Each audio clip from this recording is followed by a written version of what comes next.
him whom my heart loves. Who does your heart love?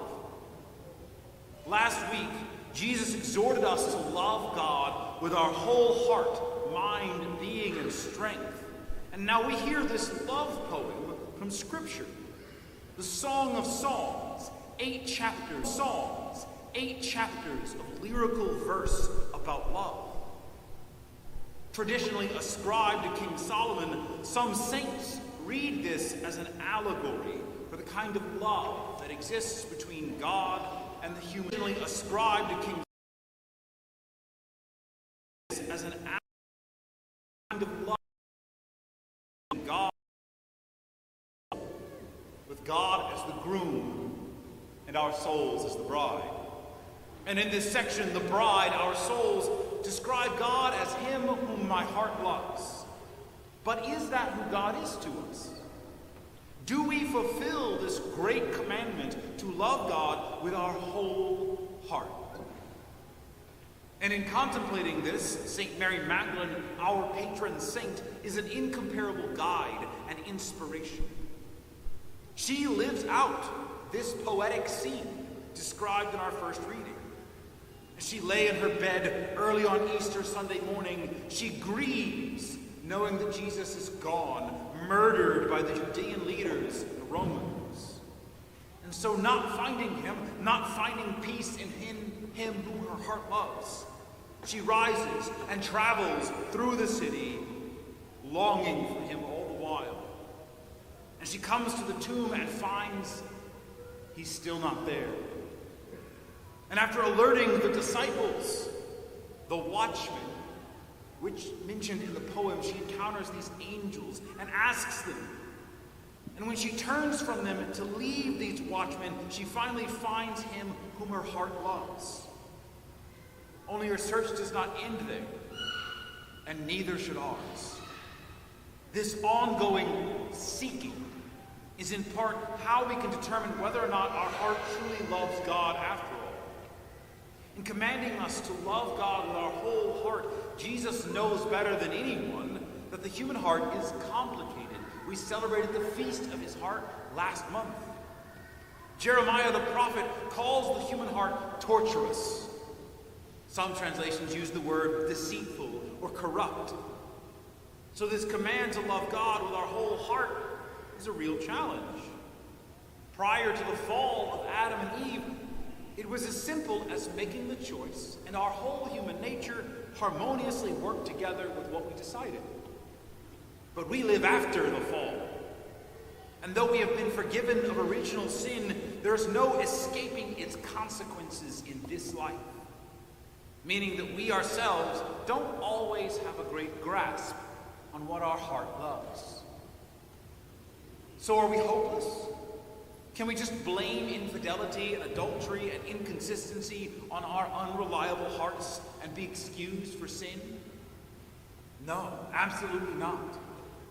What God commands, he makes possible. St. Mary, what God is, she was from 7 demons. Sign that her life before Christ wasn't exactly neat and tidy. Mary Magdalene then shows a loyalty unmatched by anyone except Jesus' own mother. The trial, the cross, the tomb, Mary was there for every step.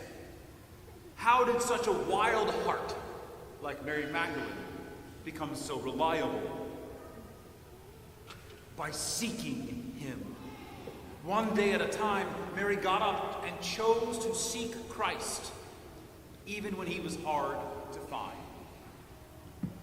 Ancient philosophers and writers and poets and artists have described love as a kind of madness, a mystical force that is hard to predict. It comes and goes. Philosophers, artists, and poets to this day still treat love as some kind of irrational compulsion. We speak of falling in love and falling out of love. We romanticize stories like Romeo and Juliet. where characters do destructive and evil things in the name of their passion. We want to say that love is so powerful that they couldn't be blamed, or that it'll work out anyway. But those things are not depictions of some force of love. They are depictions of obsession. And indeed, at least Shakespeare intended for his audience to see that Romeo and Juliet were wrong, not something to be followed. Many modern love stories, however, openly encourage this false idea of love as irresistible and irrational, and that it justifies the sin we commit. Now, there is a half-truth in this image of love as divine madness, because God, who is love, is beyond our comprehension and irrational justification.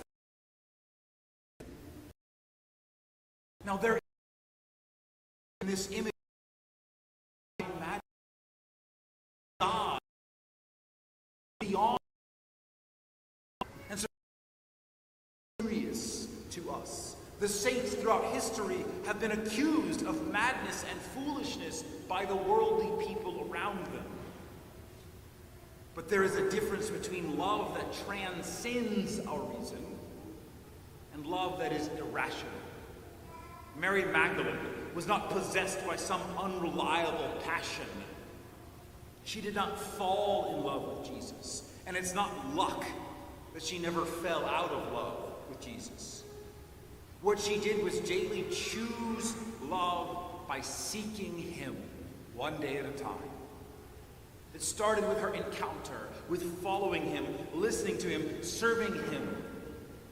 And as with any human being, there were certainly days where she felt little or nothing, even with him right in front of her, experiencing some kind of distance, like he was hard to reach or understand, but she sought him anyway. By the time Jesus was crucified, Mary Magdalene's habit of seeking Jesus was so established that she decided to keep doing it. Her heart loved him because her heart chose him again and again and again until that choice became part of who she is. This is why, within minutes of finally finding Jesus, Jesus immediately sends her on a mission and physically separates from her again. Jesus telling her, "Go to my brothers. Do not hold on to me." He is preparing Mary Magdalene for a deeper relationship with God, and clinging to past experience would get in the way. Y'all, this is the spiritual life for all of us. Just as loving someone in marriage is not a continuous thrill of romance and passion, so loving Jesus is not one continuous experience of joy and warmth and consolation. For many people, not all, but many, their first experience of Jesus is powerful and cathartic and overwhelming. But if you follow Jesus for more than 5 minutes, he will become distant to you. Not leave you, as in abandon you, but you will sometimes feel that absence of him whom your heart loves. Prayer will seem drier and more difficult.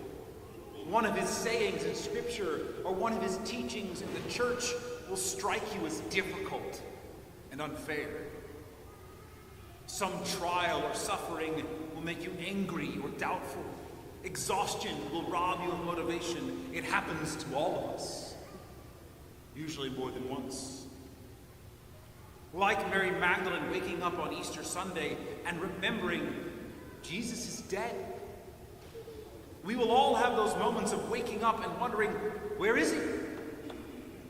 Is he gone forever? Go look for him anyway.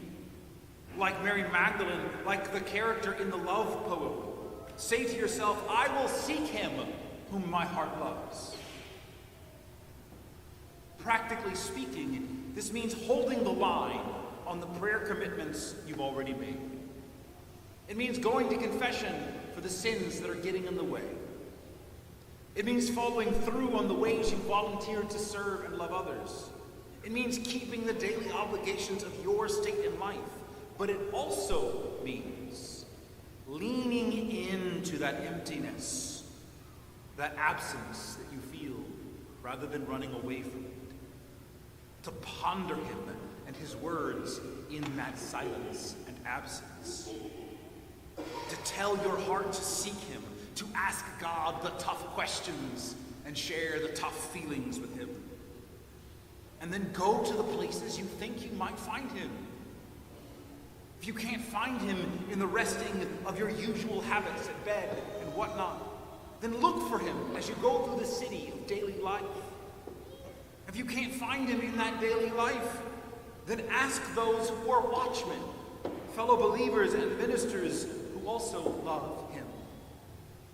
Look more closely at what you already see. For often enough, you've just mistaken him, like Mary Magdalen, for the gardener right in front of you. And a little more seeking will open your eyes. Jesus does not hide from us to be cruel. He did not hide from his mother when he was 12 years old to be cruel. He does not hide from Mary Magdalene in his death to be cruel. His absence is always a gateway to a greater presence. A call to conversion, perhaps. An invitation to stronger virtue. A lens into a deeper perspective. Remember who he is, him whom my heart loves. And then choose to keep it that way, the only way you can, by seeking him for the rest of your life. And every time you find him anew, be sure to tell others so they can find him too.